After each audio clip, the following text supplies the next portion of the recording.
Here's my final sketch. Let's dive into how it was created, while I also give a little bit of art tips. I created this thumbnail to make a magic casting illustration of this character I designed on the left. She doesn't have a name, so drop some ideas in the comments. Then I moved on to the sketch. I inked it with a pen and an ink brush, and then I finished by adding hatching and other visual effects to the drawing. First, I made the thumbnail. It was mainly to capture the direction of the piece. As you can see, everything is flowing away from the staff to emphasize the shape. I moved on to the sketch starting with light strokes. Tried to tackle the biggest shapes in the image first as if it were a silhouette for the character's body. Notice that all of the main shapes of the image follow one diagonal line.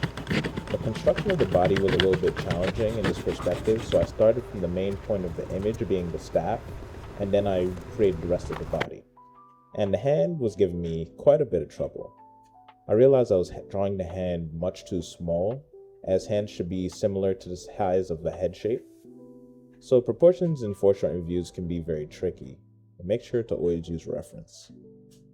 To fix my dilemma, I photographed my own hand and used Pinterest for reference as well.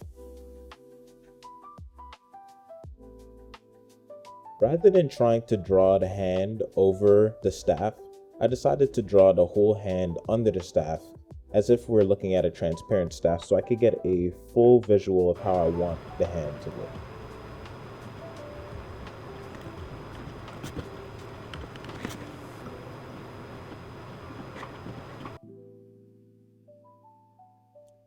I also really wanted her hands to look comfortable because they were looking a little bit unnatural in this position.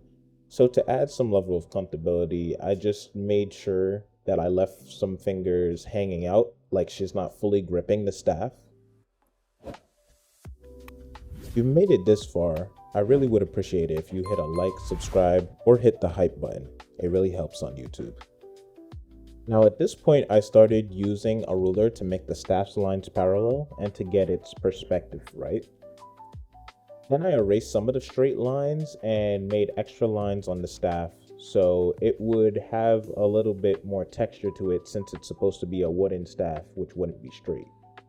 And I finally finished the hand, which turned out to be quite tricky. At this point, I started to draw a comic frame to give the illusion that our character is popping out of the frame. As you can see, her staff is going over the frame, and I'll also add some water in later that will be going outside of the frame as well. And now I could get to the best part of the drawing, which was drawing her water magic. I drew a diagonal guide for the water to stay within the range of the main focus of the drawing. So here you can see I'm just adding a ton of waves and droplets. And I really tried to focus on making all of the water in the background its own shape. As you can see, it's kind of angular. And I wanted to make sure that I'm separating all the lines of the water away from the character because the character is supposed to be the focus. The background water just adds more to the drawing. So I didn't want it to be visually overwhelming. So I'm making sure that none of the lines are touching because it's just kind of hard for the human eye to process when you do something like that. Now, on the other hand, I made big droplets as well in the foreground, which would overlap with the character to show that they're closer to the camera than the character, and it really improves their sense of scale. And as you can see, everything in the drawing is still kind of flowing from that same diagonal. They're all coming from the staff's direction. Now I'm just going to add a bunch of extra water droplets to really sell the effect that the water is spraying everywhere. And to give it more life and seem like a real substance in the picture, I decided to make the water splash off of her cheek. Now it seems like the water is a real part of this drawing that you can touch. After that, I started to work on the staff, which I wanted to have a wood texture. I like to repeat many parallel lines and break them to create the impression of a wood texture. I also like to play a lot with line weight. The line weight adds depth, showing things that are closer to the camera, And the broken lines leave the imagination up to the viewer, so they kind of fill in the blanks. And you need to make sure that you follow the 3D form of an object in order to make this work. Then I started to draw the silhouette of the character first before I did details like the facial features. I just wanted to get the big shapes out of the way once again. But I quickly noticed the water effects were intersecting with the main character, so it was kind of difficult to get the big shapes out of the way. I decided to finish up the water first and move on. I drew her tattoos following the 3D form of her arm, which would be similar to a cylinder. From here, I just kept inking, and I really like to try and get a full line in one stroke. It makes it look more clean and more professional. When you're doing a bunch of scratchy lines, it will come out looking less clean and take more work to interpret what someone's trying to show.